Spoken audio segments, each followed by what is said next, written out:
The N in sins. No more false selling of indulgences and other abuses of power. This was said by Catholic leaders at meetings called the Council of Trent from 1545 to 1563. Here to the left, you see a painting of one of the meetings of the Council of Trent. The Catholic leaders eventually admit to themselves, we have to reform. We are corrupt. These indulgences, these tickets to heaven are not right. And there's one pope who calls these meetings to order. It's Pope Paul III. And the Council of Trent was a way the Catholic Church reaffirms or reestablishes church doctrine. Doctrine being a set of beliefs. What types of things were talked about in these meetings? What were the agreed upon reforms? First, priests were required to attend seminary. They had to be educated to be leaders.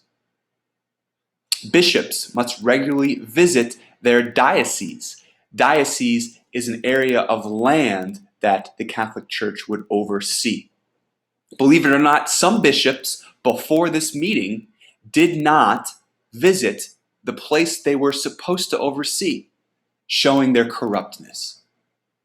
The Council of Trent also said that the church must interpret the Bible, not the individual.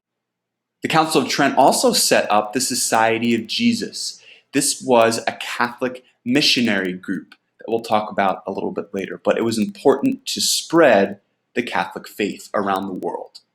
Lastly, the Council of Trent established the Index of Prohibited Books, first in 1559.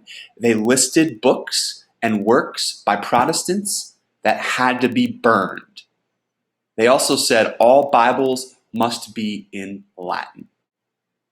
Society of Jesus, I just mentioned that.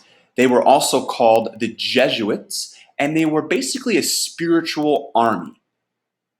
They were founded by this man, Ignatius of Loyola, Spain. And the goals of the Jesuits. First, they wanted to build Catholic schools. Education was important to Jesuits. In fact, today in the U.S., Jesuits run 45 high schools and 28 colleges, including Georgetown University in Washington, D.C., near us.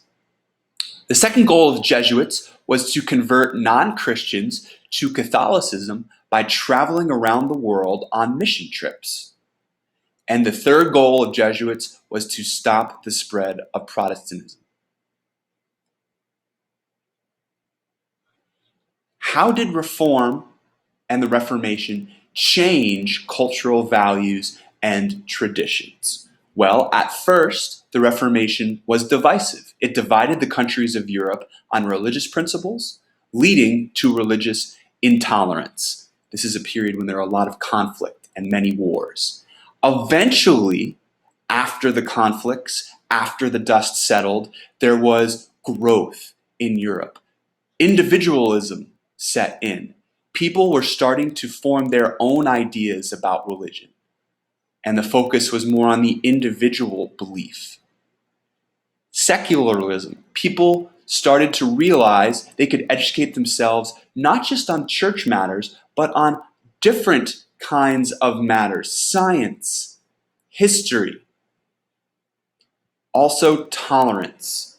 The Catholic Church grew to understand they needed to live with the ideas of Luther and Calvin, and if not fully embrace them, at least accept them and tolerate them. That took a long time for the church to come to grips with. We're almost done. Please answer your summary questions. Unit 3 explores the age of exploration. Until next time, this is Mr. Deegan, signing off.